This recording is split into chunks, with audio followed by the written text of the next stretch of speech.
بسم اللہ الرحمن الرحیم۔ السلام علیکم۔ امید کرتا ہوں سارے دوست خیر و عافیت سے ہوں گے۔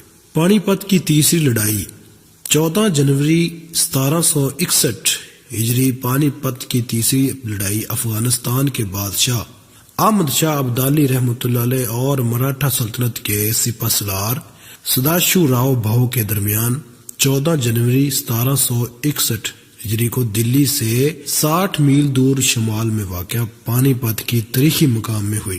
احمد شاہ ابدالی رحمۃ اللہ ایک سچا اور کھرا نیک سیرت صالحہ، دلیر، جرت مند، حوصلہ مند اور ہمتی مسلمان حکمران اور تجربہ کار جنگجو اور سپہ سالار رہا تھا۔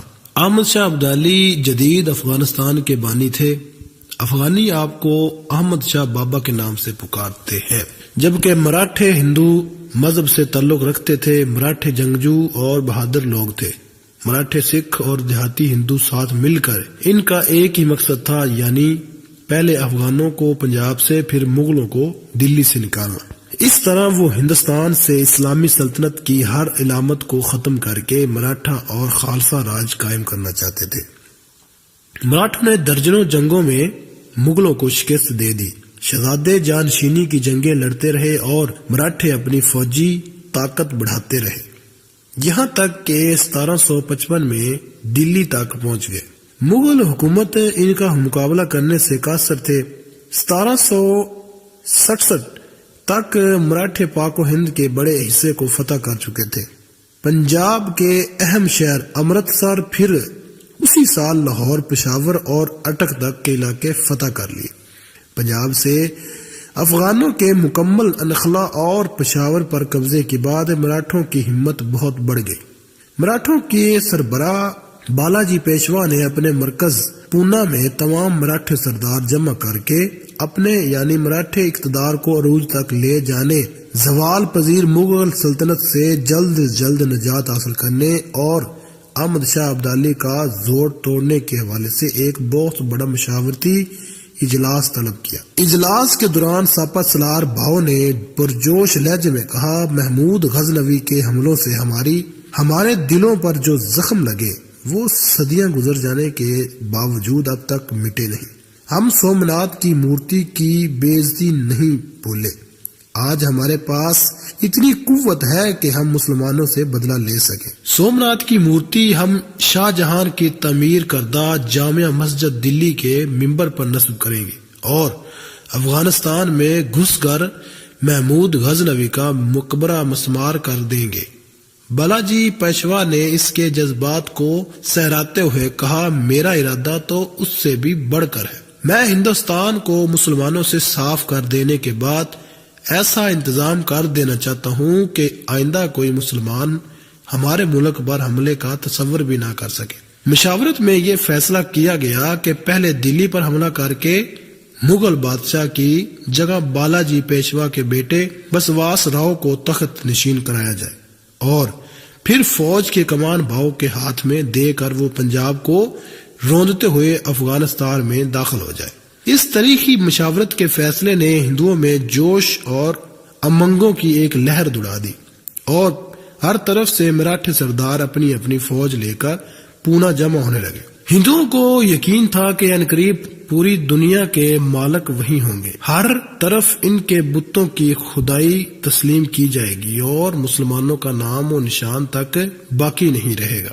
ہر نوجوان فوج میں بھرتی کے لیے بے چین تھا تاکہ کابل اور کندہار کے لوٹ مار میں اسے بھی حصہ مل سکے۔ ان دنوں دلی کے عظیم مقدس حضرت شاہ ولی اللہ رحمۃ اللہ، جنہوں نے بر صغیر میں حدیث کی اشاعت میں سب سے بنیادی کردار ادا کیا تھا، مراٹھوں کے طوفان سے بڑا اندیشہ محسوس کر رہے تھے اور چاہتے تھے کہ احمد شاہ ابدالی ایک بار پھر ہندوستان آ کر یہاں کے مسلمانوں کا نجات دہندہ ثابت ہوں۔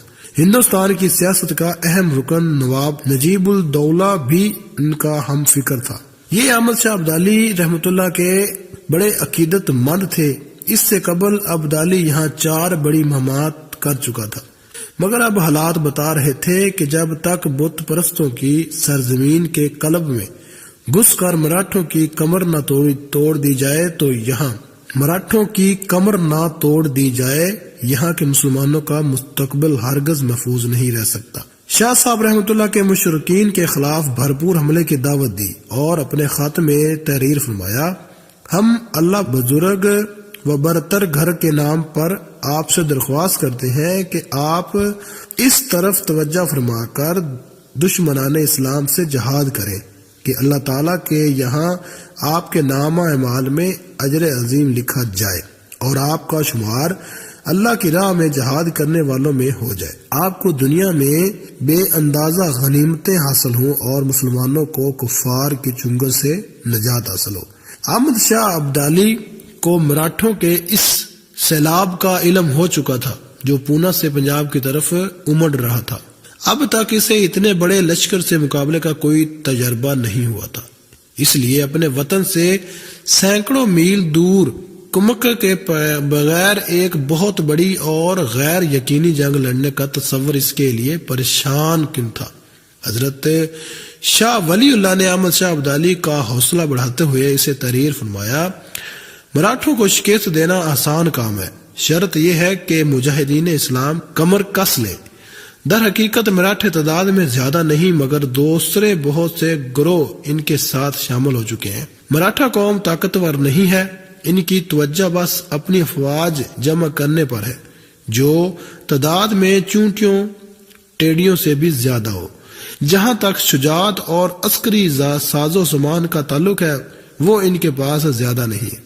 حضرت شاہ صاحب کے ان پر سوز بصیرت افروز اور حوصلہ انگیز خطوط نے ابدالی کی ہمت کو مہمیز دی اور ملت اسلامیہ کا یہ شمشیر زن ہر خوف و خطر سے بے پرواہ ہو کر ہندوستان پر اس یادگار حملے کے لیے تیار ہو گیا جس نے تاریخ میں اس کا نام ہمیشہ کے لیے نقش کر دیا تھا۔ احمد شاہ ابدالی ستمبر 1759 میں کندہار سے 15,000 سواروں کے ساتھ مراٹھوں اور سکھوں کے فتنے کو طے کرنے کی مہم پر ہندوستان روانہ ہوئے۔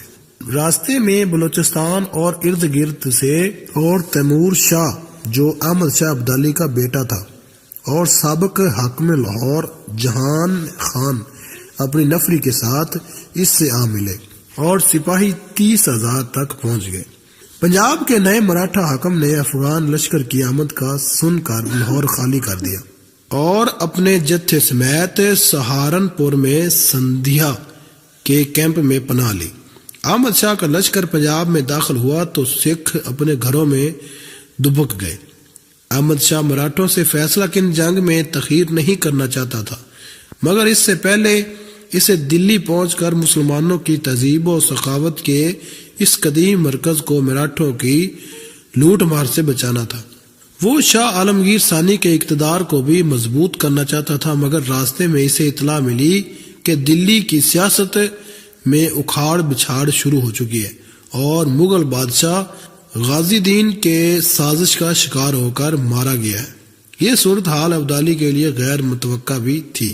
اس وقت دشمن 3 سمت سے ابدالی کا افواج کے گرد موجود تھا۔ دلی میں غازی الدین اور مراٹھا سردار جن کو راؤ جی تیتا جی سندھیا دلی کے راستے اور ہولکر دریائے جمنا کے ساحل پر اپنی فوج لیے کھڑا تھا۔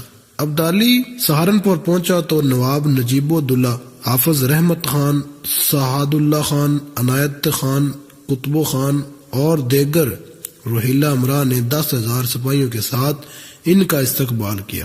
یہ 40,000 کا لشکر دلی کی طرف روانہ ہو گیا۔ جنوری 1767 کو تیتا جی سندھیا 20,000 لشکر کے ساتھ ابدالی فوج کے مقابلے پر نکل آئے۔ ایک خون ریز معرکے کے بعد مسلمان فتح یاب ہوئے اور تیتا جی گھوڑے سے گر کر مارا گیا۔ اس شاندار فتح کے بعد احمد شاہ دلی سے 5 میل دور حضرت خواجہ نظام الدین اولیاء رحمۃ اللہ کے مزار پر حاضری دی۔ دلی کی حفاظت کے لیے چند دن قیام کیا، پھر سرکش جاٹوں کے رہنما راجہ سورج مل کر سزا دینے کے لیے جنوب کا رخ کیا۔ فروری میں جاٹوں کی مرکز پر حملے کیے جس سے بد دلی پھیلی گئی۔ ان کا مقصد صرف یہ تھا کہ جاٹوں کو مراٹھوں کے ساتھ ملنے سے روکے اور اپنی جانب الجھائے رکھے۔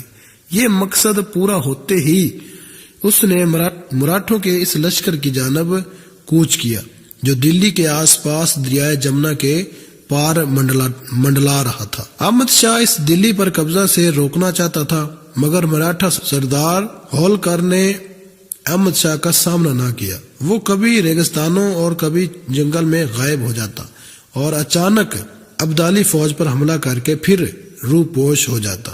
یہ مارچ کا مہینہ تھا۔ ابدالی فوج نے ہولکر کے لشکر کا پڑاؤ معلوم کیا اور رات کی تاریکی میں حملہ کر کے مراٹھوں کو چھکے چھڑا دیے۔ ہولکر نے جم کر لڑنے کی بہت کوشش کی، مگر اس زوردار لڑائی میں مراٹھوں کے کئی بڑے بڑے سردار اور سپاہی مارے گئے۔ ہولکر صرف 300 آدمیوں کے ساتھ جان بچا کر بھاگ سکا۔ دلی پر قبضے کا خیال ترک کر کے اب وہ آگرہ کی طرف دوڑ رہا تھا۔ دلی کے گرد نواح کو مراٹھوں سے پاک کر کے احمد شاہ ابدالی مغلوں کے اس پایا تخت میں داخل ہوا۔ اس نے شہر کے نظم و نسق کو درست کیا اور قلعے میں تمام دفاعی انتظامات کے استحکام کا کام شروع کرایا۔ کچھ دنوں بعد ابدالی نے 2000 سپاہی دلی کی حفاظت کے لیے چھوڑ کر 72 میل دور جمنا کے مشرقی کنارے پر انوپ شہر کو اپنی چھاؤنی بنا لیا۔ اب اسے مراٹھوں کے رد عمل کا انتظار تھا۔ 1767 کا تقریباً پورا سال احمد شاہ ابدالی اور مراٹھوں کی جھڑپوں میں گزرا۔ مراٹھے کسی میدان میں اپنی پوری طاقت سامنے نہ لائے۔ دراصل یہ ان کا طریقہ جنگ تھا کہ چھوٹے چھوٹے گھڑ سوار دستوں کے ساتھ دشمن پر متحد اطراف سے حملہ کر کے اس کی طاقت کو منتشر کر دی جائے۔ مغل کے بھاری بھرکم فوج کے خلاف یہ چال کامیاب رہی، مگر افغان جان بازوں نے اس صورتحال کا بڑی ذہانت اور پامردی سے مقابلہ کیا اور تمام جھڑپوں اور معرکوں میں مراٹھے ہمیشہ شکست کھا کر پسپا ہوتے رہے۔ احمد شاہ ابدالی نے ہندوستان میں نئے اتحادی